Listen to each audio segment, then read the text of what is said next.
het ek hierdie skyfie gesien en ek het ook gedog, dis nogal baie interessant as ons 'n slogan moet hê of 'n aanmoediging moet hê vir mense om kerk toe te kom. Hy sê as Jesus uit die graf opgestaan het, dan kan jy opstaan en kerk toe kom. En dan is dit nogal 9:00 die oggend en ek moet 7:30 of 7:30 opstaan. So dit lyk nogal vir my of die prentjie kan werk vir ons om betyds 9:00 by die kerk te wees. Maar nou ja, ons gaan die woord van die Here saam met jou oopmaak en ek vertrou dat u dan ook nou hierdie gedeeltes gelees het as voorbereiding en ek nooi jou om oop te maak by 3 plekke. Romeine hoofstuk 16, Kolossense hoofstuk 1 en Efesiërs hoofstuk 3. Ons gaan enkele verse daaruit met mekaar lees. Romeine hoofstuk 16 vers 25. Hy sê aan hom dan wat magtig is om julle te versterk volgens my evangelie en die prediking van Jesus Christus ooreenkomstig die openbaring van die verborgenheid wat eeue lank verswyg is, maar nou geopenbaar is deur die profetiese skrifte bekend gemaak is onder al die heidene. So aan die ander woord, hy praat met ons volgens die bevel van die ewige God tot gehoorsaamheid van die geloof aan die alleenwyse God, aan hom die heerlikheid deur Christus Jesus tot in ewigheid. Die openbaring van die verborgenheid, sê Paulus, is verswyg, maar is nou aan die heidene, ons nie Jode, geopenbaar. Dan lees ek in Kolossense 1 vers 24, sê Paulus, nou verbly ek my in lyding vir julle en vul in my vlees aan die oorblyfsel van die verdrukking van Christus van my liggaam, wat die gemeente is, waarvan ek 'n dienaar geword het, volgens die bediening van God, wat aan my gegee is in julle belang, om die woord van God te vervul, naamlik die verborgenheid, wat van eeue en geslagte af verborge was, maar nou geopenbaar is aan sy heiliges, aan wie God wou bekend maak, wat die rykdom van die heerlikheid van hierdie verborgenheid onder die heidene is. Dit is Christus onder julle, die hoop van die heerlikheid. En dan lees ons Efesiërs hoofstuk 3 vanaf vers 1. Om hierdie rede is ek, Paulus, die gevangene van Christus Jesus, vir julle wat heidene is. As julle ten minste gehoor het van die bediening van die genade van God, wat aan my verleen is vir julle, dat hy aan my deur 'n openbaring bekend gemaak het, die verborgenheid, soos ek tevore kortliks geskryf het, waardeur julle, as julle dit lees, my insig in die verborgenheid van Christus kan verstaan, wat in ander tye aan die mensekinders nie bekend gemaak is, soos dit nou aan die heilige apostels en profete geopenbaar is deur die Gees. Ons gaan net op daar lees uit die woord van die Here. Ons is besig steeds met ons reeks oor die sny van die waarheid van die woord, en die 3 gedeeltes wat ons gelees het, skep Paulus en praat hy oor hierdie dispensasie van genade waarin ons vandag leef. En hy sê dat hierdie dispensasie, hierdie tyd van God se genade, 'n verborgenheid was in die verlede. Dus dat God op 'n ander manier in die verlede gewerk het met mense, as wat hy nou in hierdie dispensasie werk, en beteken dit dan dat daar ook weer met God in 'n volgende dispensasie weer op 'n ander manier gewerk gaan word. En ons gaan probeer om oor die volgende 2 Sondae baie kortliks die dispensasies wat ons in die skrif lees met u te deel as 'n baie kort opsomming. En ek wil vanmôre dan by deel 1 begin oor die oorsig van 7 dispensasies of tydperke wat ons in die Bybel van lees, en wat belangrik is om dit te verstaan, dat jy ook kan seker maak dat die pos wat vir jou geskryf is, die woorde wat aan jou geadresseer is, jy dit ter harte sal neem en nie aanbeeld iemand anders se pos oopmaak wat vir jou geen waarde kan hê nie. So 'n vinnige oorsig by 2 geleenthede oor die 7 dispensasies. Nou, om te begin wil ek tyd spandeer om stil te staan by 'n definisie van dispensasies, of soos wat die beskrywende woord dan bekend is, dispensasionalisme. Ek wil hê jy moet die terme ken, want jy gaan dit lees en jy gaan dit op YouTube sien en jy gaan ouens sien wat vir jou gaan vertel dat hierdie nonsens is, dat hierdie onskriftuurlik is, en want hulle het 'n sekere agenda wat hulle geloofsoortuiging by jou wil vasmaak en wil hê jy moet die Here dien op 'n manier wat God nie vir die heidene voorgestel het om hom te dien.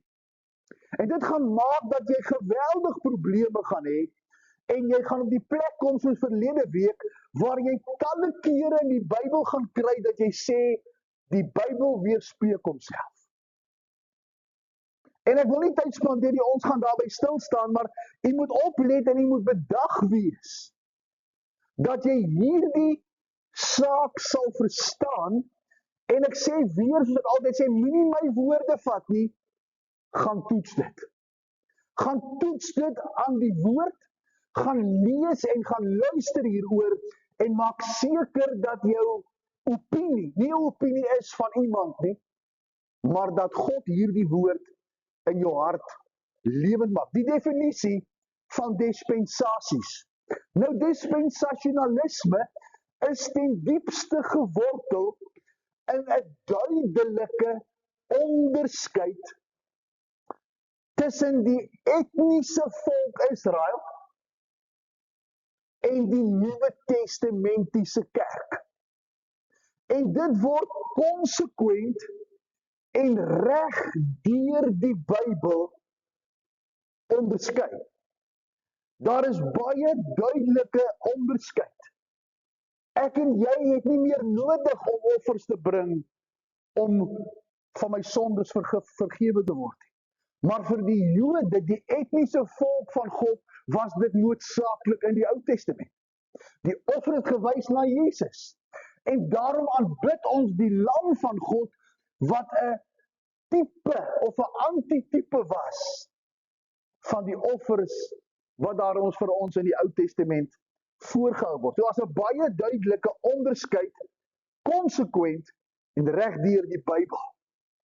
Hierdie siening bied onderskeid wat God tref met duidelike verskille in die werkswyses en in die uitkomste wat God vir Israel en God vir die heidene gehad het in hierdie dispensasie.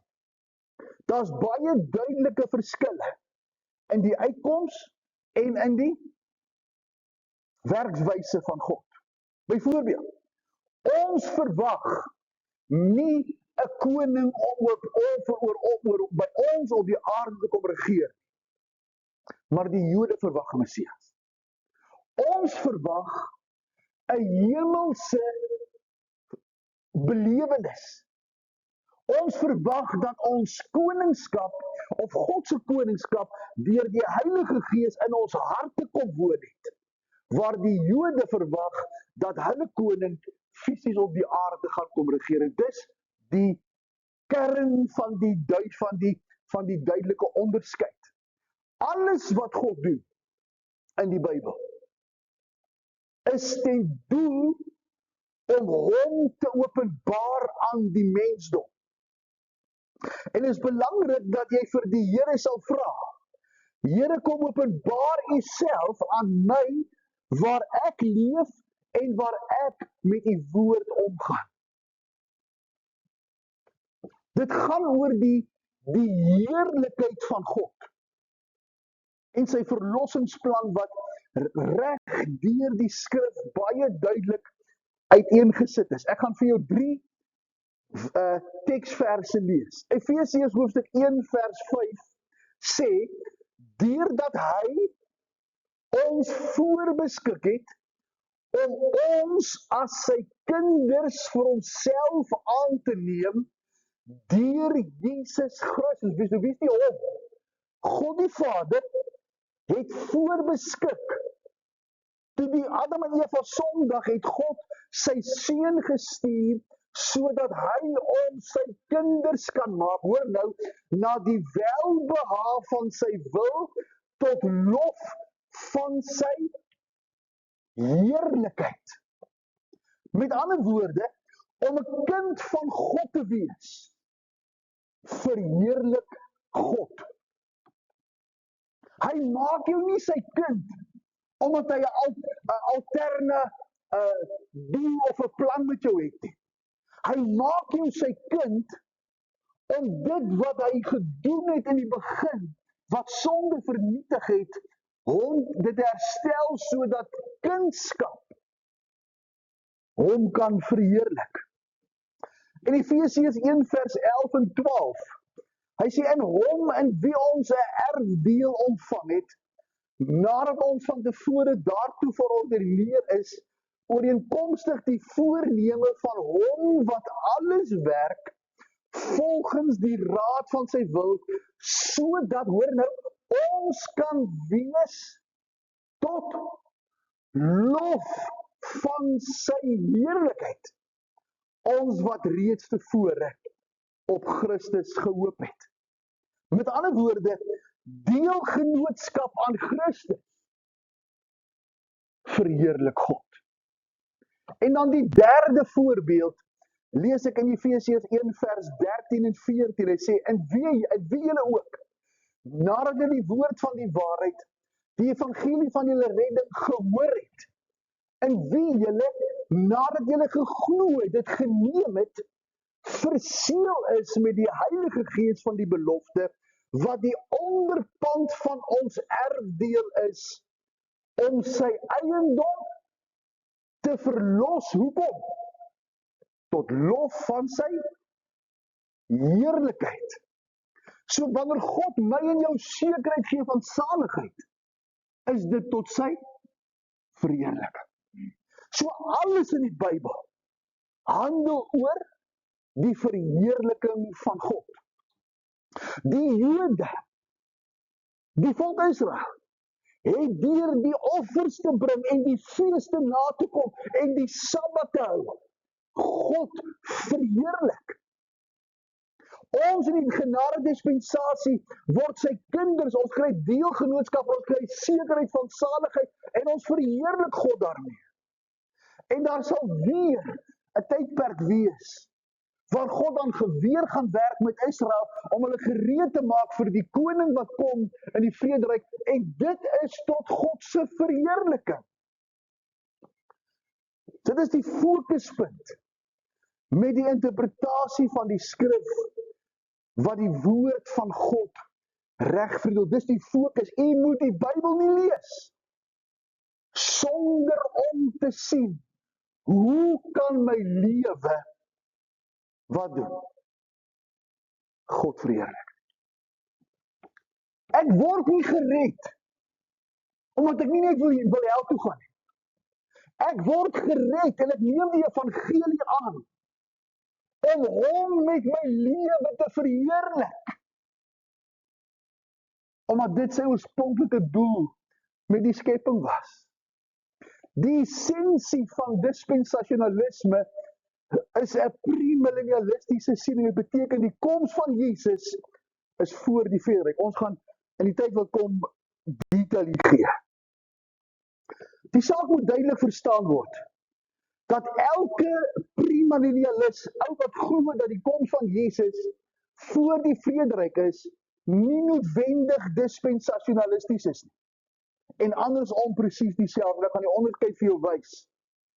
As jy 'n dispensasionalis is, huldig jy 'n letterlike interpretasie van die skrif, as ook 'n fokus op 'n woord vir woord vertaling van die Bybel. En dis hoekom ek jou aanmoedig om die ou vertaling te lees. Want die ou vertaling is 'n korrekte, histories letterlike vertaling, of hoe hulle dit noem in die slimtaal, grammaties histories. Want elke woord het 'n bepaalde betekenis. En die betekenis word vertaal en nie die begrip nie. Want 'n betekenis van 'n woord verander nie sommer nie. Selfs in verskillende tale. As jy die woord, sê maar praat, noem in Japanees en in Engels en in Hongaars en in Afrikaans en in watter taal ook al, sal jy, as jy die woord loop gebruik en jy gebruik die woord loop selfs in 'n hulle taal, sal dit dieselfde betekenis hê. En dis waarom dit belangrik is dat u, as jy hierdie goed verstaan en glo en aanneem, dat jy sal seker maak watter Bybel jy lees. Want dis die probleem met begripsvertaling. Dit vertaal die begrip, want die begrip kan verander. Maar die woordbetekenis verander baie min. En dit maak dat as jy die woord lees in die woord vir woord vertaling van die Bybel, dit vir alle eeue dieselfde betekenis gaan hê. En as jy sonde bly sonde en reg bly reg. En wit bly wit en swart bly swart. En dis belangrik om hierby stil te staan. Ek wil vinnig, as ons kom by die verskillende dispensasies, vir jou vinnig 7 dinge noem, en ek gaan daar nie meer uitbrei nie, ons gaan daaroor praat later, die onderskeid wat ons moet tref tussen Israel en die Nuwe Testamentiese kerk. Baie belangrike onderskeide wat ons moet tref. Eerstens, God het 2 afsonderlike programme. Een vir Israel en een vir die Nuwe Testamentiese kerk. 2 baie duidelike en onderskeidbare en skeidbare programme. Die tweede saak wat jy moet verstaan is dat die kerk, ons as heidene, vervul of neem niks van Israel se beloftes by hulle nie. God vervul nie beloftes van Israel aan die Nuwe Testamentiese kerk. Geen van die Ou Testamentiese beloftes wat God vir Israel gemaak het, word by ons vervul. Want ons het ons eie beloftes. En dis baie duidelik dat jy moet verstaan dat geen een van Israel se beloftes op my en jou van toepassing is. Ek gaan 'n voorbeeld noem. Ons is baie maklik, en ek gaan nou dalk miskien vir 90% van julle die teendeel wys. Ons is baie gemaklik om Jeremia 29 vers 11 te gebruik as 'n belofte wat ons vir onsself toepas en sê dat die Here het net die beste vir ons in gedagte.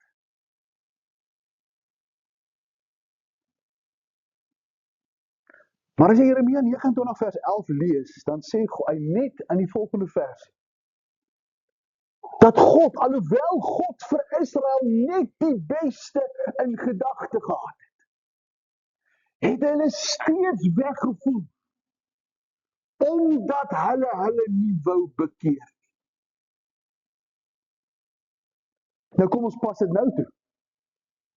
God kan nie vir my en jou net die beste in gedagte hê as ek hom nie dien nie. Alhoewel dit sy begeerte is.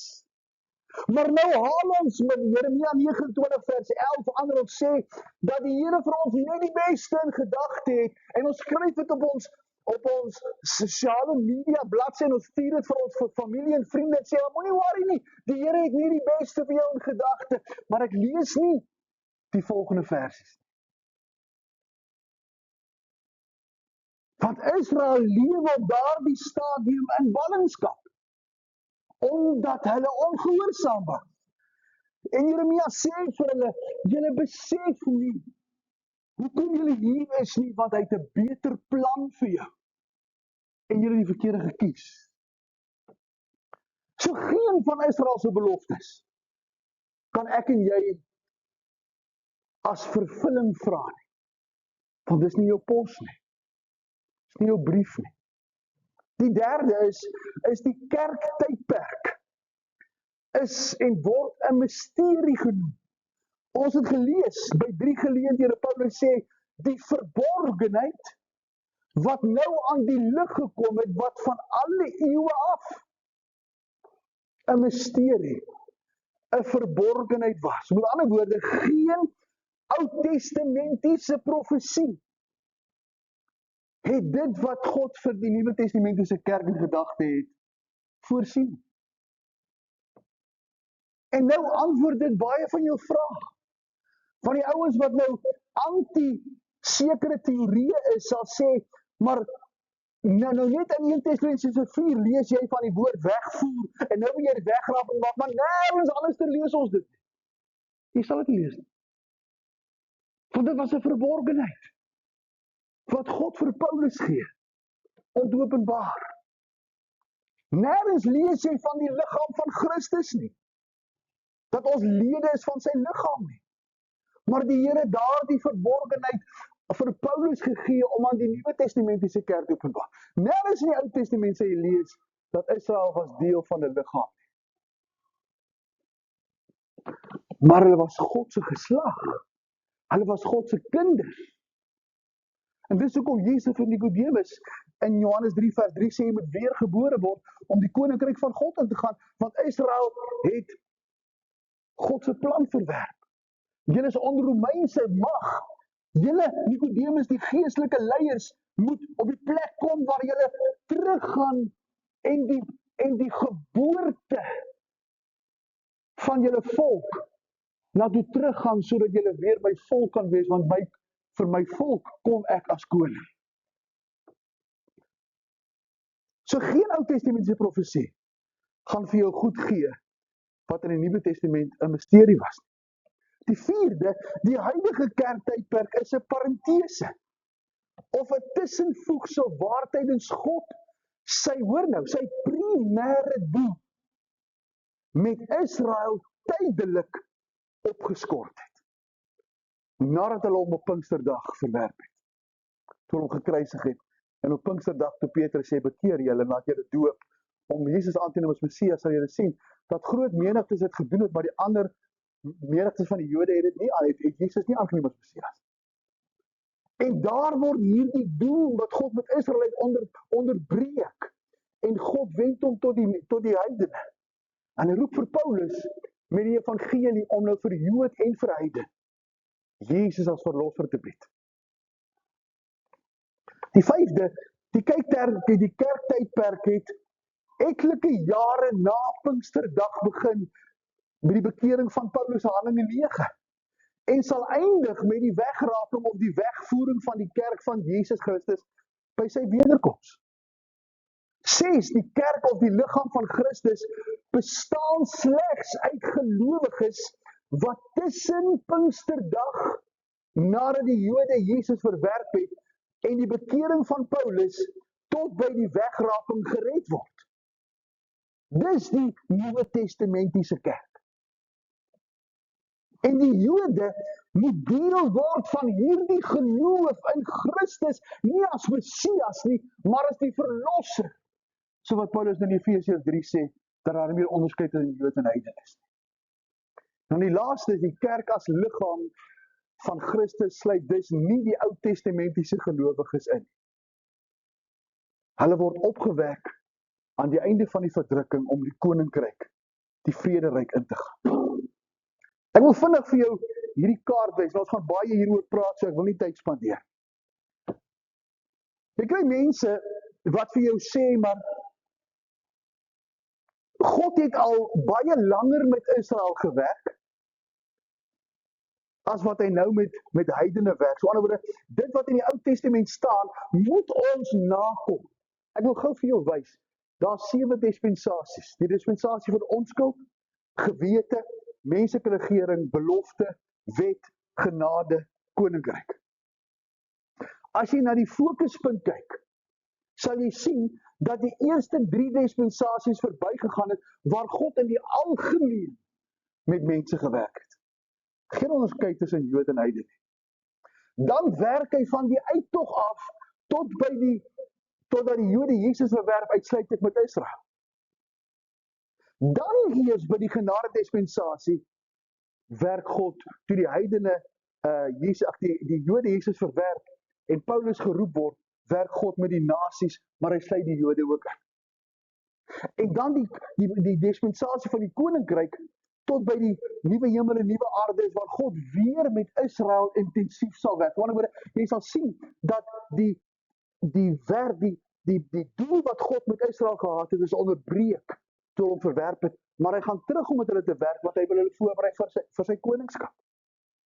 En dis belangrik om hierdie goed te sien. Die Bybel is opgedeel in 7 dispensasies of tydsindelings. En daar's 3 baie duidelike standpunte hieroor. Hierdie dispensasies is ingedeel waar God nommer 1 op verskillende maniere met verskillende mense gedurende verskillende tydsaspekte met die mensdom deel. So daar's verskillende maniere wat God mee werk, verskillende mense wat God op fokus en dit gebeur by verskillende tydperke. Maar God werk met die mensdom. En dis belangrik om dit te verstaan in die verskillende dispensasies. Hierdie dispensasie is ook die enigste manier om die Bybel reg te verstaan. Deur dit so in te deel soos ons nou besig is, sodat die woord van die waarheid reg gesny kan word. En ek het al baie oor 2 Timoteus 2 vers 15 met jou gepraat. Maar jy moet raak sien daar dat dit gaan nie oor reg en verkeerd nie. Dit gaan oor die woord van die waarheid om dit reg te sny. Om dit op die regte plek te sit. Sodat jy jou pos lees en ander ouens se pos uitlos. Ek het nou die dag ek dink ek het dit genoem. Watter waarde gaan 'n brief wat aan my geadresseer is vir jou hê? Geen waarde. My pa kan vir my miljoene rande in 'n erfporsie gehou het. Daai erfporsie gaan vir jou niks beteken as jy die brief lees. Want die brief is nie jou nie. Dit gaan net vir jou inligting wees, maar dit gaan vir jou niks beteken nie, want dis nie jou pos nie. En dis wat jy moet verstaan. Die oproep om reg te verdeel is uiters belangrik, en ek wil hiermee afsluit.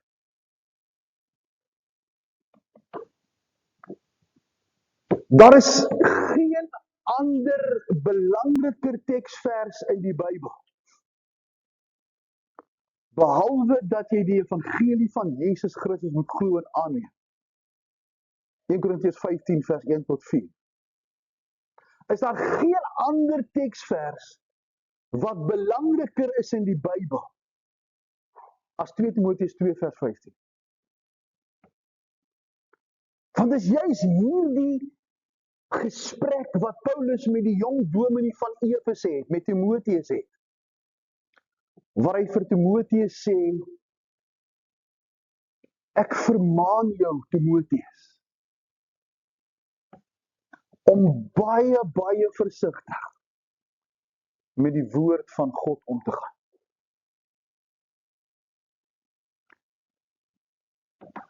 Ek het hierdie week, terwyl ek voorberei het, gedink aan wat hier staan.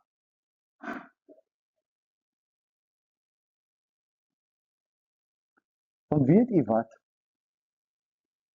God elke prediker verantwoordelik gaan hou. Wat hy hier gesê het.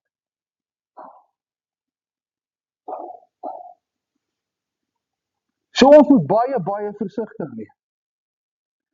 En ek doen dit met die grootste versigtigheid. Daar is sekerlik vir my, en ek sê dit vir u, sodat u nie iets hoef te weet nie. Maar ek sê dit vir u, omdat dit vir my belangrik is, daar seker geen groter verantwoordelikheid wat ek het, en nie eers om 'n goeie man vir my vrou te wees. Daar is nie 'n groter verantwoordelikheid vir my opgelê om vir my kinders 'n opvoeding te gee nie. En om 'n werk te hê waar ek vir hulle sorg. Daar is geen verantwoordelikheid groter as hierdie. Om die woord van die waarheid reg te sny. En ek wil vir jou sê, ek doen dit met vrees en met bewe. Want ek weet dat jou siel van my hand geëis gaan. Hy sê vir Esegiel in Esegiel 3, as die vyand kom, moet jy hulle waarsku. As jy hulle waarsku en hulle luister nie, is hulle bloed op hulle self. Maar as jy jou waarsku dat jy hulle moet waarsku en jy doen dit nie, sal die goddelose sterwe. Maar ek sal sy bloed van jou hand eis. En dis sekerlik vanmôre die oproep in my hart, om versigtig en jou te vermaan, om versigtig met God se woord om te gaan. Ek het verlede week vir jou gesê dat jy moet 2 Timoteus 2 vers 15 gaan lees, met die gedagte dat Paulus 'n tentmaker van beroep was. En as ek 2 Timoteus 2 vers 15 lees, dan onthou ek dat Paulus van beroep 'n tentmaker was. En dat hy tentmaker gebruike en tentmaker metodes gebruik om hierdie oproep vir Timoteus te verduidelik. Miskien het Timoteus as 'n jong seun saam met Paulus in die tentmakersfabriek gewerk. Ek weet nie. Want hy vat vir Timoteus saam op 'n stadium en hy los hom in Efese. So aan die ander woorde, Paulus sê vir Timoteus, wees versigtig hoe jy met hierdie woord omgaan. En hy gebruik hierdie tentmaker skills. Want tente, net soos enige ding wat jy maak, met 'n baie noukeurige patroon uitgesny word. En die rede vir dit is dat jy met 'n patroon gebruik om 'n tent te sny of 'n patroon te sny vir 'n rok of 'n hemp of 'n broek of wat ook al, is dat die pante wat jy uitsny 'n reguit lyn kan vorm. Vir watter doel? Sodat dit 'n netjiese soem of 'n naad kan maak om in te pas by die ander stuk materiaal. Jy kan nie hierdie pan sny soos jy wil en hierdie pan sny soos jy wil nie toe mekaar bring. Jy gaan nie 'n ordentlike naad of soem kan maak. En dit is wat Paulus vir Timoteus sê. Lê jou daarop toe, Timoteus, om jou beproef voor God te stel. Iemand wat patrone ken. As 'n werker wat hom nie hoef te skaam nie. Want wat gaan jy maak, Timoteus, as jy met die twee kante van die tent by my kom en dis nie reg gesny nie? Jy hoef jou nie te skaam as jy beproef voor God is nie. Want hy gaan deur sy gees sy woord aan jou openbaar. Dan hoef jy nie skaam te wees en verskoning te vra. Want jy sny die woord van die waarheid reg. Ek is klaar. Ek gaan vir jou binne 5 minute vinnig hierdie wys. Ek wil jy moet mooi kyk na die kaart en ek het hom dink ek al vir julle gestuur. Jy sal die 7 dispensasies nou op hierdie kaart sien.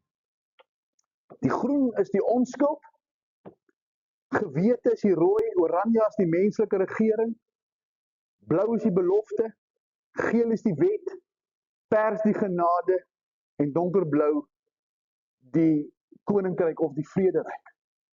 7 dispensasies. En elke dispensasie begin en eindig by 'n bepaalde krisis. Dis net die dispensasie van onskuld wat begin het by 'n heerlike skepping. Die dispensasie van onskuld stop met die ellende van die sondeval. Die liggroen onder, waar die vloek en die dood oor die mens kom. Dan begin die dispensasie van die gewete en dit eindig by die rampspoedige sonvloed, waar net 8 mense in 'n ark oorbly. Die volgende dispensasie begin na die sonvloed, toe God vir Noag en sy kinders sê, versprei oor die aarde, begin daar 'n tydperk van menslike regering of menslike owerheid, waar die mens maak net wat hy wil. Dit eindig by die tale kwessie by die toring van Babel. Dan begin die 4de dispensasie, die dispensasie van die belofte begin na die toring van Babel, toe God vir Abraham roep om hom uit te stuur en vir hom 'n land te gee waarin die volk wat hy gekies het, wat Abraham se nageslag is, sou gaan woon. En die dispensasie stop met Israel in Egipte as slawe. Toe God die Egiptiese magte tref met die 10 plaag.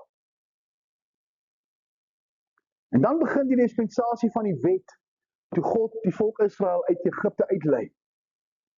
En hierdie dispensasie hou aan totdat die Jode Jesus verwerp en hom kruisig.